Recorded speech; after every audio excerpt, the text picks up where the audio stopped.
Hey guys, welcome to our channel Comico Tragic. ఈరోజు అయితే మనం ఒక కాఫీ పిచ్చుక కథ అయితే వినబోతున్నాం అన్నమాట. ఒక ఊరిలో ఒక చిన్ని కుటుంబం ఉండేది. సుజాత, తన భర్త రవి మరియు తన కూతురు ప్రియా చాలా సంతోషంగా ఉండేవాళ్ళు. తన భర్త రవి బయటకు వెళ్ళి ఉద్యోగం చేసి వచ్చేవాడు. ఇంట్లో తన కూతురితో పాటు సుజాత ఉండేది. తన కూతురు ప్రియాకి వేసవి సెలవులు వచ్చాయి కాబట్టి వాళ్ళు ఇంట్లోనే ఉండేవాళ్ళు.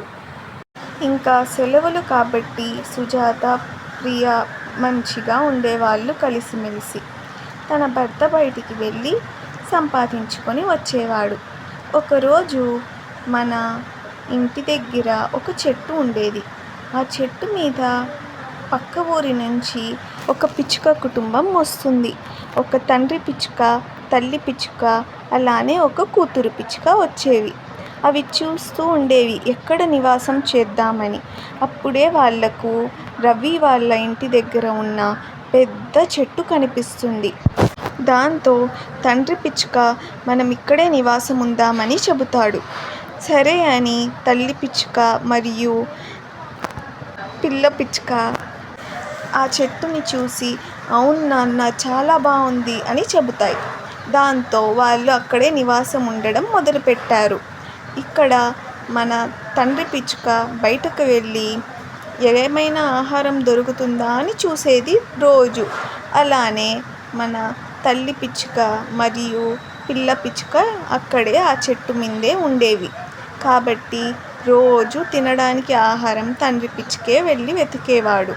దాంతో చాలా సంతోషంగా వాళ్ళు తింటూ ఉండేవాళ్ళు. ఎలాంటి కష్టం లేకుండా ఆ చెట్టు మీద హాయిగా నివసించేవాళ్ళు ఆ పిచ్చుక కుటుంబం. ఆ చెట్టు మన రవి ఇంటి ముందరే ఉండేది. కిటికీ దగ్గర చూస్తే మొత్తం వాళ్ళ ఇంట్లో విషయాలు తెలిసేవి. అలా ఒకరోజు సుజాత మరియు తన కూతురు ప్రియని ఇంట్లో వదిలి రవి బయటికి వెళ్ళి ఉద్యోగం చేయడానికి వెళ్తాడు. దాంతో ఇంట్లో సుజాత, ప్రియా మాత్రమే ఉండేవాళ్ళు. వాళ్ళు చాలా మాటలు మాట్లాడుకుంటూ ఉండేవాళ్ళు రోజంతా.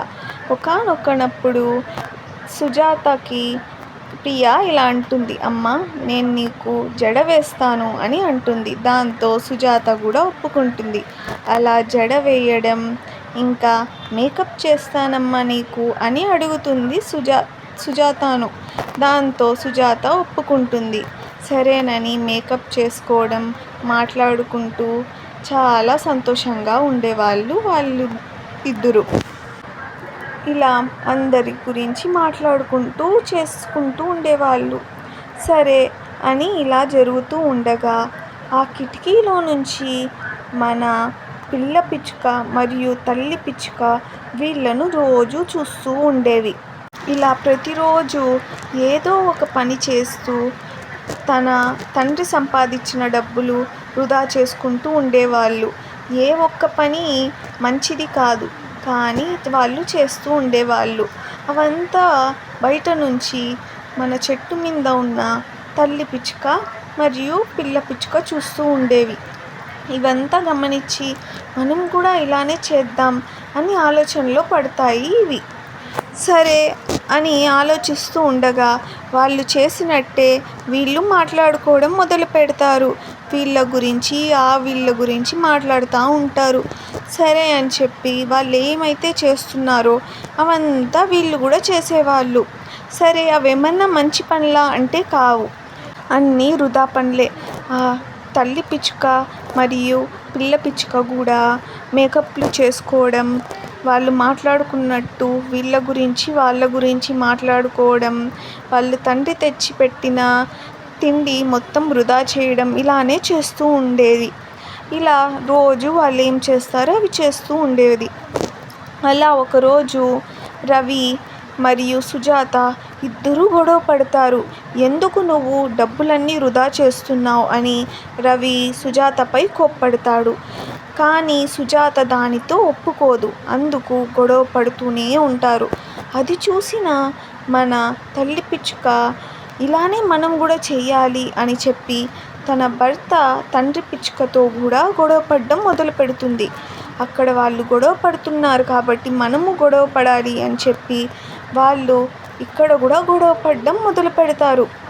ఆ ఇంట్లో ఏం జరుగుతుందో అదే చూసి మన తల్లి పిచ్చుక పిల్ల పిచ్చుక అదే చెయ్యాలి అని అనుకుంటూ ఉండేవారు.